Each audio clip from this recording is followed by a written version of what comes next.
Hello fellow foragers, it's Joanna from Charnwood Foraging, and in this video we will be showing you snapshot filmed during our foraging course.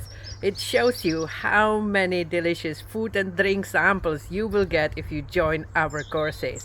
So if any point you go, yum, this is delicious, I want to try this, I want to learn, don't watch till the end. Just go to www.charnwoodforaging.co.uk and book yourself on the next available course. Okay, our first sample is rowan syrup from rowan tree.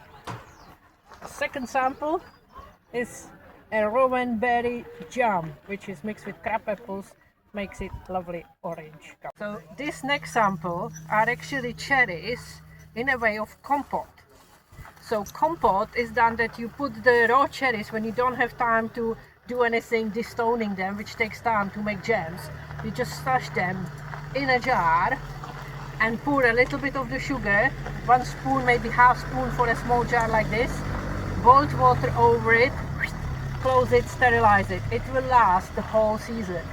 Yeah? So, yay. Yeah, I've got you. Here are the pickled dandelion bats. Yeah, hairy growth, genuinely, it does say. So, our next sample, dandelion cordy. So, daisies, flowers is our next sample. Please. So we will have something for the people who don't quite like the sweet taste of jams and cordials. So this is a mahonia jelly. It comes from the mahonia tree and its berries makes a gorgeous colored jam. So I made a wine. So this is a cherry laurel wine. And for those who don't drink wine, we will try to unwind. This will be a very tricky process. We have a ladder. So cherry ladder fruit ladder is basically made by pre-boiling these and then drying them very slowly. So you end up with this chewy. In the old days they used to sell them in the fairgrounds. We do a little magic.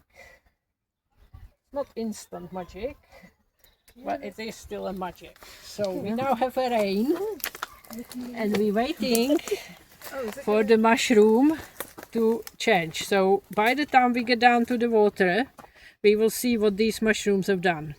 So our next sample is actually a crisp made from jelly ears. So lovely crisps.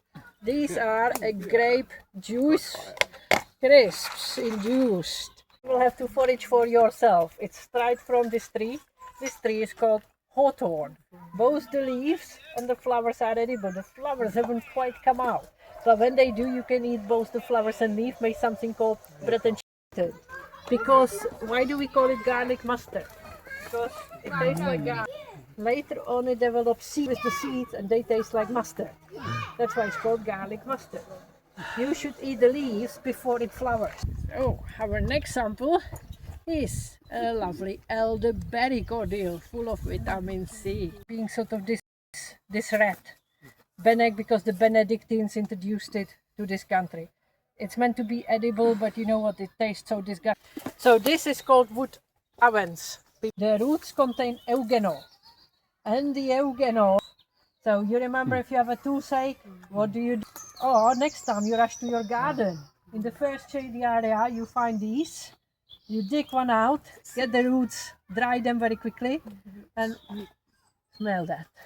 So with stinging nettles we can also make crisps. Oh. Yes, these are quite common and foragers' delight. These are made in the oven, just very quickly sprayed with little oil. Stick in the oven, you must stick with it. Do not think you will just do something else, because the minute you start doing something else, these ones will go very burnt.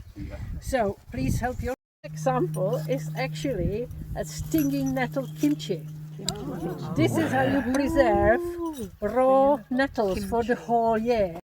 So you make it when the nettles are nice and fresh, washed, raw that nettle. I don't have 18, so kind of again make little groups and maybe share. Hardwood Foraging signature hawkweed flavored chocolates. Voila! next sample will be the bramble cordial. So very healthy. Birch from this year tapping, which we have kept in the freezer because it stays fresh in the fridge only for about 3 days. So since I want to bring it on more courses, we had to freeze it. So these are birch polypores. At the bottom you can see how they are kind of white. This one is dry, but normally they are white. They always grow on the birch, silver birch, self-spreading. How to use it in the modern world?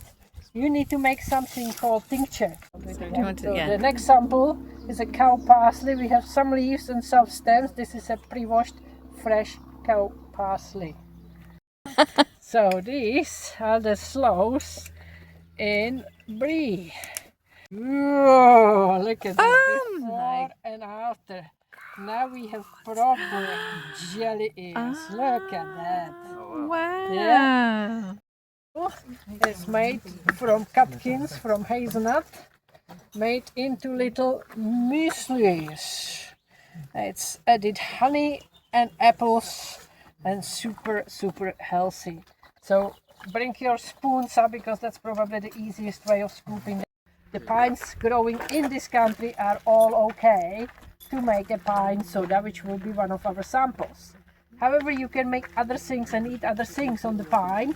These cones are the female cones, so they are great for making a jelly, but you can see how tiny they are.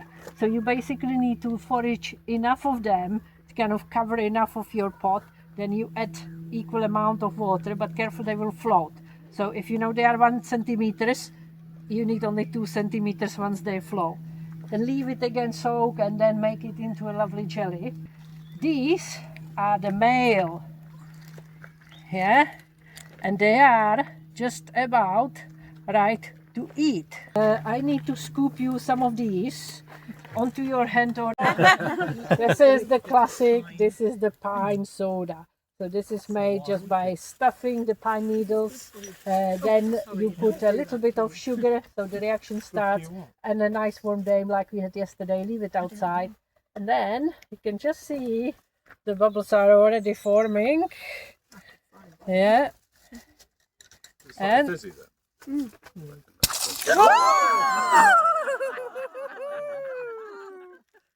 Excellent. So get your cups for your final cheers.